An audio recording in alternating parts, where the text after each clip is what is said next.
The idea started with a simple but unsettling question. What happens inside a coffin after burial?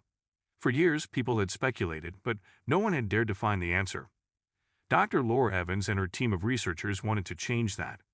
They believed that science could unlock secrets buried deep, not for shock or sensation, but to understand processes that could help medicine, archaeology, and even environmental studies. The concept was bold and controversial: to place a small hidden camera inside a coffin to record what happens after burial. The project wasn't easy to get approved. Many thought it was disrespectful, while others dismissed it as unnecessary. But after months of debate, the team was finally given the green light, thanks to the support of Mr. Thomas Rear. Thomas, a retired botanist, had been diagnosed with a terminal illness. At 78, he had come to terms with his fate and wanted his death to contribute to something meaningful. "If this helps science, I'm all for it," he had said with a smile, his calm acceptance inspiring the team. On the day of the burial, Thomas's family gathered to say their goodbyes. It was a quiet, emotional ceremony, filled with tears and heartfelt tributes. Dr. Evans and her team stood at a respectful distance, watching as the casket was lowered into the ground. Inside the coffin, the tiny high-definition camera was already active, its lens ready to capture what no one had ever seen. Back at the lab, the live feed began showing the still interior of the coffin. The experiment had officially begun. Hours passed, and the camera's feed showed nothing unusual. The interior of the coffin was still, the soft fabric of the lining untouched. The scientists in the lab observed quietly, taking detailed notes. For now, the experiment seemed uneventful, just as they had expected. But even in the absence of activity, there was a sense of tension in the room. Each of them knew this had never been done before. Anything could happen. Dr. Evans sat at her desk, reviewing the live footage. She reminded herself and the team that patience was key. The early stages of the experiment were unlikely to reveal much. Still, the faint hum of the equipment and the steady green glow of the camera filled the room with an almost eerie silence. They were used to data and logic, but now an unspoken anticipation hung in the air. About 6 hours in, one of the technicians, Michael, frowned at the monitor. "Did anyone else see that?" he asked softly, his voice breaking the silence. The team immediately turned their eyes to the screen. There was nothing there, just the same still image of the coffin's interior. Maybe it was a glitch, someone suggested. But Michael rewound the footage, frame by frame. They watched closely. It was subtle, almost imperceptible, a faint flicker near the edge of the screen. It could have been a trick of the light, a brief disruption in the signal. Yet it didn't look like normal interference. Dr. Evans leaned closer, her expression serious. "Note it down," she instructed. "Let's keep watching." The room grew quieter still. Whatever had caused the flicker left the team uneasy. Was it just a technical hiccup, or was it the beginning of something none of them had anticipated? No one voiced their thoughts, but the question lingered silently in their minds. By the 12th hour, the lab was tense, the air thick with a mix of curiosity and unease. The earlier flicker had been dismissed as a possible technical glitch, but it had left a mark on the team's minds. Now, every second felt heavier, every moment watched with increased focus. The camera's feed remained clear, showing the motionless coffin interior. But no one could shake the feeling that something was just beneath the surface, something they couldn't explain. Suddenly, a faint sound broke the silence. It was soft, almost inaudible at first, like a gentle tap against wood. The team froze, exchanging uneasy glances. The sound came again, this time louder. Deliberate. "What was that?" Michael whispered, his voice barely above a breath. No one answered. They all leaned closer to the monitors, straining to hear. The tapping continued, rhythmic and steady. It wasn't random, nor did it sound like the natural settling of wood or soil. Dr. Evans raised her hand for silence, her sharp eyes fixed on the screen. The sound paused for a moment, then resumed, almost as if it were following a pattern. Could it be interference from the environment? Another scientist suggested, but their voice wavered with doubt. Dr. Evans didn't respond immediately. Instead, she gestured for the audio to be amplified. The tapping grew clearer, and with it came a subtle vibration in the feed, as if the camera itself had picked up the movement. The sound stopped as suddenly as it had started, leaving the room in a hushed, uneasy silence. The team remained frozen, waiting for something else to happen. Dr. Evans finally broke the tension. "Mark this in the logs," she said firmly, though her voice betrayed a trace of unease. "Keep monitoring." The room settled back into a strained quiet, but the atmosphere had changed. What had started as a calm, methodical experiment now felt charged with the unknown.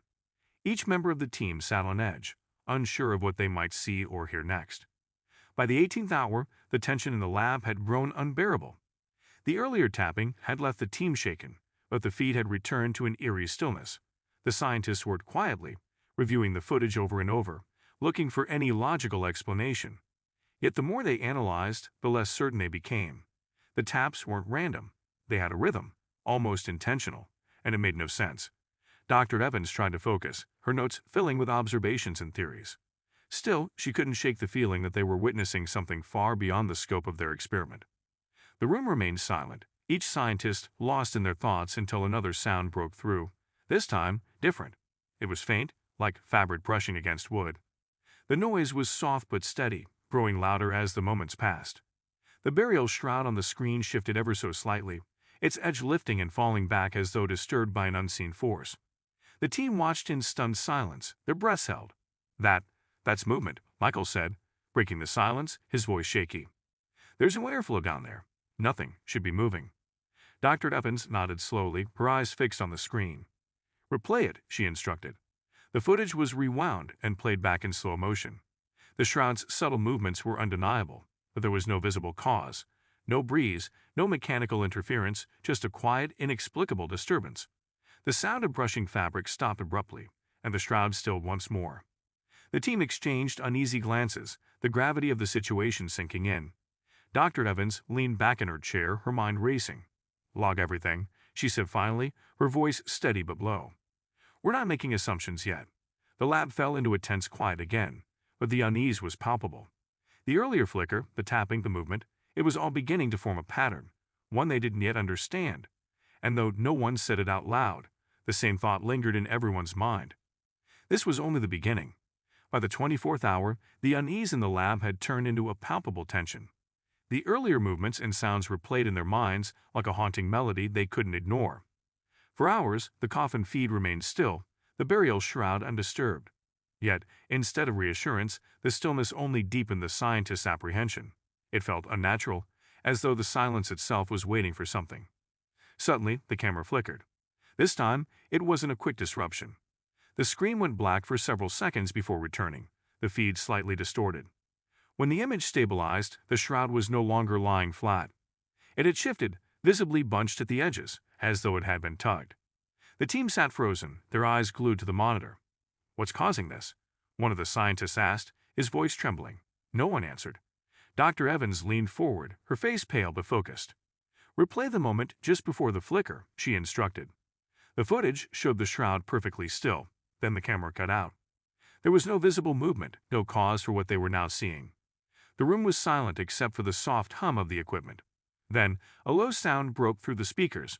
It was faint at first, but grew louder, a soft, rhythmic vibration. It wasn't tapping this time. It sounded deeper, heavier, almost like a heartbeat. The team exchanged nervous glances, each of them feeling the same growing dread. Run a diagnostic, Dr. Evans said, her voice steady but tense. Make sure it's not feedback from the equipment. But even as she spoke, she knew the sound wasn't mechanical. It was too organic, too deliberate. The sound stopped abruptly, and the lab fell into silence once more. The scientists stared at the screen, waiting for something, anything, to happen. The shroud remained still, the feed was clear, but the atmosphere in the room had shifted. Whatever was happening down there, it was beyond their control. Dr. Evans jotted down notes, her pen trembling slightly. Let's stay focused, she said firmly, though the unease in her voice was unmistakable. Deep down, they all knew the experiment was taking a turn they hadn't prepared for. And whatever came next, they weren't sure they were ready to face it. By the 30th hour, exhaustion was creeping into the lab, but no one dared to leave their post. The earlier sound, deep and rhythmic, like a heartbeat, still echoed in their minds.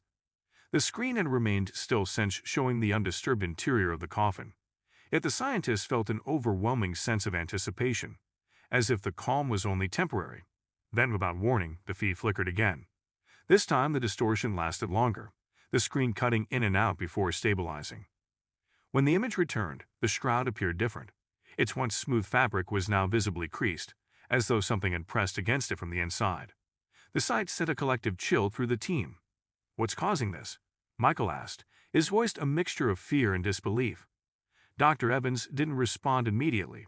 She leaned forward, her eyes scanning every inch of the screen. "Zoom in," she instructed, her tone sharp. The technician complied, enlarging the area around the creases. The enhanced image revealed faint but undeniable indentations, almost like the outline of fingers pressed into the fabric. The room fell into a heavy silence, the gravity of what they were seeing sinking in. "It's impossible," one of the scientists muttered, his voice barely audible. "There's no physical presence down there." The team replayed the footage frame by frame, trying to understand how the indentations had formed. But the camera had captured no movement, only the flicker and then the sudden appearance of the marks. The unexplained nature of the event left the team rattled. As they debated theories, the audio feed picked up another sound. It was faint at first, like a soft whisper, but it grew clearer with each passing second. The words were indistinct, but the tone was unmistakably human, low, murmuring, and unsettling. Dr. Evans felt a chill run down her spine. "Amplify it," she said quietly. The sound was enhanced, but the words remained incomprehensible. The murmuring continued for several minutes before fading into silence. The shroud, too, remained still, the indentations fading back into the fabric as if they had never existed. Dr. Evans stood silently, her arms crossed tightly. "We're documenting phenomena that defy explanation," she said, more to herself than to the team. "But this is beyond anything we prepared for." The others nodded in silent agreement, their expressions a mix of fear and fascination. The experiment was no longer just about observation. It was veering into uncharted territory, and none of them knew what to expect next. By the 36th hour, the atmosphere in the lab was electric with unease. Each scientist sat at their station, their eyes glued to the screen, waiting for the next inexplicable event. The earlier murmurs and indentations had shaken their confidence, leaving them questioning the limits of their understanding. Dr. Evans, usually calm and composed, now paced the room, her mind racing through possibilities. Every rational explanation felt inadequate. The feed, which had been still for several hours, suddenly showed movement again. It wasn't subtle this time. The shroud shifted, bunching up at the center before falling flat again. The motion was deliberate, almost forceful, as if something beneath it had stirred. The team collectively gasped, their breaths held as they watched the screen. "What is that?" Michael asked, his voice barely above a whisper. No one answered. The shroud moved again, this time dragging slightly to one side. It was as though an unseen force was trying to pull it away. Then came the sound. A soft scraping noise like fingernails against wood filled the audio feed. The noise grew louder, more frantic, sending chills through the room. The scientists exchanged uneasy glances, their fear written plainly on their faces. "This can't be real," one of them muttered, shaking his head. Dr. Evans stepped forward, her hands trembling as she adjusted the audio controls. "Check the diagnostics again," she ordered, though her voice lacked its usual authority. The technicians scrambled to comply, but the equipment showed no signs of malfunction.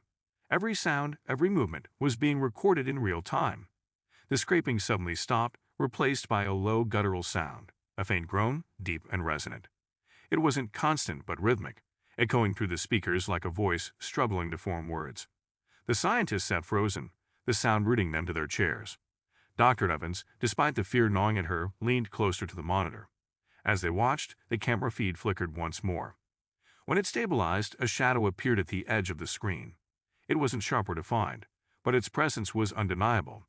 The shape hovered there for a moment before slowly dissipating, leaving the coffin's interior empty once again. The room was silent, every scientist grappling with the same unspoken question.